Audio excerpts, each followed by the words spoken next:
اکبر الدین اویسی کی طرف سے بنلا گڑا آیت گارڈن میں ایک عظیم الشان میٹنگ کا انعقاد کیا گیا اور 8 ماہ سے زیادہ عرصے تک مسلسل روزانہ 5 وقت باجماعت نماز پڑھنے والے طلباء کو سرٹیفکیٹس کے ساتھ کمپیوٹرز کی تقسیم عمل میں آئی۔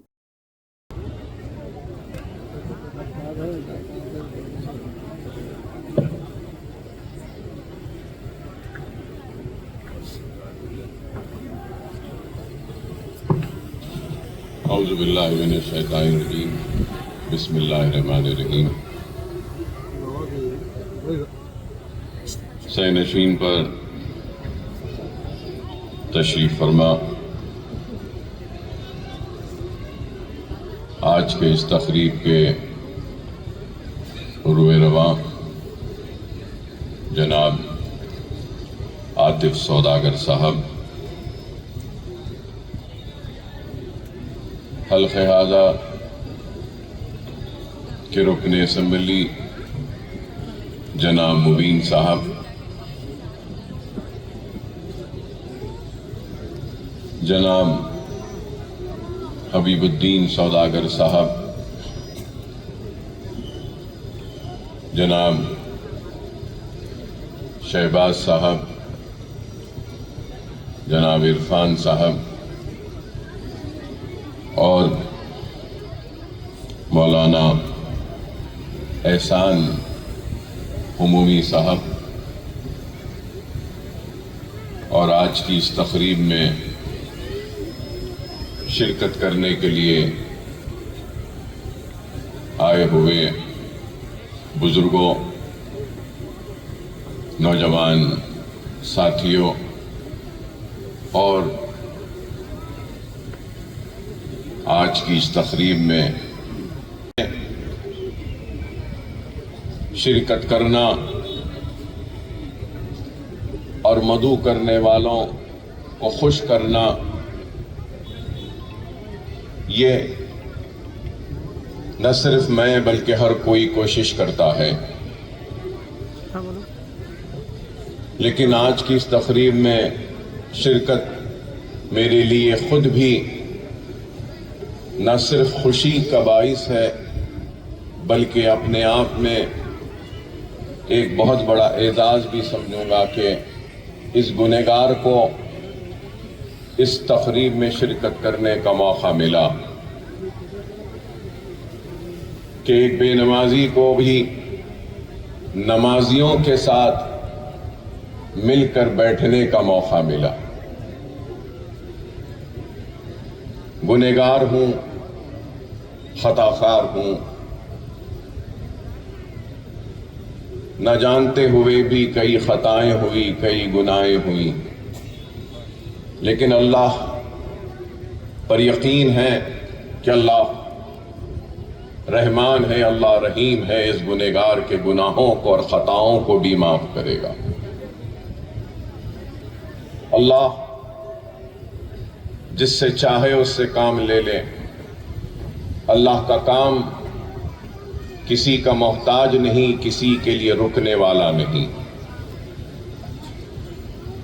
اور اللہ اپنے بے شمار بندوں میں سے کسی کو منتخب کرتا ہے اپنے کام کے لیے، تو اس بندے کو سب سے پہلے اللہ کا شکر ادا کرنا ہے کہ اللہ کی راہ میں کام کرنے والوں کی کمی نہیں، لیکن اللہ نے ایک مخصوص کو منتخب کیا کسی کام کے لیے۔ تو اللہ نے اگر آج مجھے موقع دیا اس تقریب میں شرکت کرنے کا تو میں اللہ کا شکر ادا کرتا ہوں۔ اللہ نے اگر عاطف سوداگر صاحب کو موقع دیا کہ نونہالوں اور ننھے منھے بچوں کو نماز کا پابند بنانے کے لیے کو تلاش نہ کرے، یہ نہ کہے کہ میری صحت خراب تھی اس لیے نماز نہیں پڑھا، بچوں کی ذمہ داریاں زیادہ تھیں اس لیے نماز نہیں پڑھ سکا۔ یاد رکھو جب اللہ کے سامنے جاؤ گے تو نماز کی پوچھ ہوگی، اور اگر کوئی یہ کہے گا کہ میں بیمار تھا نماز نہیں پڑھ سکا، تو اللہ کہے گا میرا ایک بندہ تھا ایوب جو بہت بیمار تھا لیکن اس نے کبھی نماز نہیں چھوڑی۔ اگر کوئی یہ کہے گا کہ میرے بہت بچے تھے اور بچوں کی ذمہ داری تھی اے اللہ اس لیے میں نے نماز نہیں پڑھی، تو اللہ کہے گا میرا ایک بندہ تھا جس کا نام یعقوب تھا، اس کو بہت بچے تھے لیکن اس نے کبھی نماز نہیں چھوڑی۔ اگر کوئی خواتین، اگر کوئی عورت یہ کہے گی کہ میرا شوہر ظالم تھا اس لیے نماز چھوٹ گئی، تو اللہ کہے گا میری ایک بندی تھی جس کا نام آسیہ تھا، اس کا ظالم شوہر تھا لیکن اس نے نماز نہیں چھوڑی۔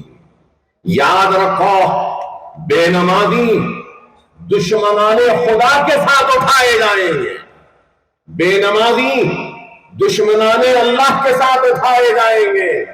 دشمنان اللہ کون ہے آپ مجھ سے بہتر جانتے ہیں، تو میں آپ سے یہی کہوں گا کہ نمازوں کی پابندی کرو، اللہ کو منا لو۔ اپنی تقریر کا آغاز میں نے آدم علیہ السلام سے کیا تھا، تو اپنے تقریر کا اختتام بھی وہیں سے کروں گا، اور یہی بولوں گا اگر غلط ہوں تو مولانا ہومی صاحب ہے مجھے ٹوک سکتے ہیں۔ فجر کی نماز کیسے آئی؟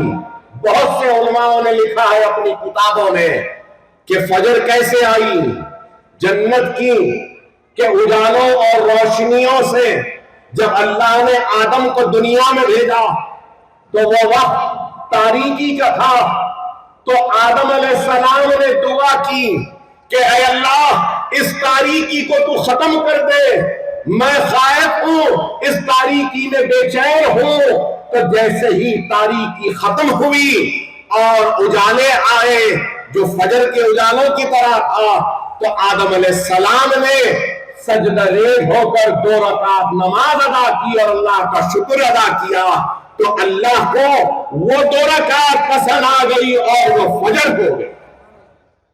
ہو سکتا ہے میں غلط ہوں؟ ظہر کیسے آئی؟ ظہر ابراہیم علیہ السلام کو اللہ نے حکم دیا کہ اسماعیل علیہ السلام کی قربانی دے دو، آنکھوں پہ پٹیاں باندھ لی، لے لیا چھرا اپنے لخت جگر کے گلے پہ، اور چھرے کو اللہ کے حکم سے چلا دیا، آنکھوں سے پٹی نکالی، اور دیکھتے ہیں کہ حضرت اسماعیل علیہ السلام کی جگہ کیا ہے، تو فوراً 4 رکعت اللہ کا شکر ادا کرتے ہیں، اور اللہ کو وہ پسند آئی اور وہ ظہر ہو گئی۔ عصر کی بات کہوں تو غلط ہوں، تو یونس علیہ السلام مچھلی کے پیٹ میں تھے، ناتوان ہو گئے، کمزور ہو گئے، مچھلی کنارے پہ آئی اور وہ مچھلی کے پیٹ سے باہر نکلے اور سجدے میں گر گئے اور اللہ کا شکر ادا کیا 4 رکعت، اور عصر کی نماز ہو گئی۔ اور مغرب کیسے ہوئی؟ تو عیسیٰ علیہ السلام نے پوری تبلیغ کی، سب کیا، اور تبلیغ کرنے کے بعد میں مغرب کا وقت تھا تو 2 رکعت نماز ادا کی، اور بی بی مریم نے 1 رکعت، تو 3 رکعت مغرب کی ہو گئی۔ عشاء، تو عشاء کے بارے میں ہم اور آپ جانتے ہیں کہ معراج پر رسول اللہ صلی اللہ علیہ وسلم نے امامت فرمائی تھی اور آنے کے بعد عشاء ہو گئی۔ یہ ہے، میں غلط ہوں تو معافی چاہتا ہوں، عالم دین نہیں، دنیاوی ہوں، چہرے سے، لباس سے شاید ان زلفوں سے بھی دنیا دار دکھتا ہوں، لیکن اللہ کا خوف ہے اس دل میں۔ غلطیاں ہوئی ہیں، کائنات اگر کوئی ہے تو وہ محمد رسول اللہ، نہ صرف یہ دنیا بلکہ ساری کائنات کو اللہ نے بنایا، تو رسول اللہ صلی اللہ علیہ وسلم کے لیے ہدایت۔ موسیٰ نے اللہ سے ضد کی کہ اللہ سے گفتگو کروں گا، تو اللہ نے موسیٰ کو حکم دیا کہ موسیٰ 40 دن کا روزہ رکھو۔ موسیٰ نے 40 دن کا روزہ رکھا۔ اس کے بعد کوہ طور پر اللہ سے گفتگو کرنے کا موقع ملا۔ جب اللہ اور موسیٰ کے درمیان میں گفتگو ہوئی تو 70,000 پردے تھے، 70,000۔ لیکن میں یہ بات کہنا چاہ رہا ہوں کہ ایک امت محمدی کا روزے دار جب اپنا روزہ کھولتا ہے تو اس روزے دار اور اللہ کے درمیان میں ایک بھی پردہ نہیں ہوتا۔ اور موسیٰ 40 دن کا روزہ رکھے، اس کے بعد اللہ سے گفتگو کا موقع ملا، لیکن امت محمدی کا روزے دار دن میں روزہ رکھتا ہے اور شام میں تراویح کے ذریعے اللہ سے گفتگو کرتا ہے۔ جب موسیٰ نے اللہ سے گفتگو کی تو اللہ سے موسیٰ نے ایک سوال کیا کہ اے اللہ، تو نے جو عزت و شرف و مقام مجھ کو بخشا، مجھ سے گفتگو کر کر، کیا تو اپنے کسی دوسرے بندے کو اس مقام سے سرفراز فرمائے گا؟ تو اللہ کا جواب آتا ہے، ہاں موسیٰ، دنیا کی آخرت میں امت آئے گی جن کو میں اس مقام سے سرفراز فرماؤں گا، وہ امت محمدی ہے۔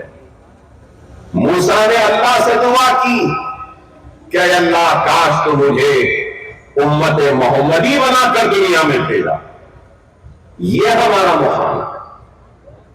اور آج ہم اپنے مقام کو سمجھتے نہیں، پہچانتے نہیں، اور اس کا نتیجہ یہ ہے کہ دنیا میں سب سے پچھڑا ہوا، سب سے پیچھے اور سب سے آخر اگر کوئی ہے تو وہ مسلمان ہے۔ اللہ سے ہم دور ہو گئے، یہی وجہ ہے کہ اللہ بھی ہم سے دور ہو گیا۔ اللہ رب العالمین ہے، اللہ رب المسلمین نہیں ہے۔ اللہ سب کا رب ہے اور اللہ سے قریب ہونا ہے اور اللہ کو راضی رکھنا ہے تو ایمان کے کئی تقاضے ہیں، ایمان کے کئی تقاضے ہیں۔ اور پھر یہاں نونہال بچے بیٹھے ہیں، ہم کئی گفتگو میں کہتے ہیں کہ 5 pillars of اسلام، کلمہ، نماز، روزہ، زکوٰۃ، حج، یہ سارے پلرز ہیں۔ تو دوسرا سب سے اہم اگر کوئی پلر ہے تو وہ نماز ہے۔ نماز کی یہ اہمیت ہے۔ اگر ہم نماز کی اہمیت کو نہیں سمجھیں گے، نماز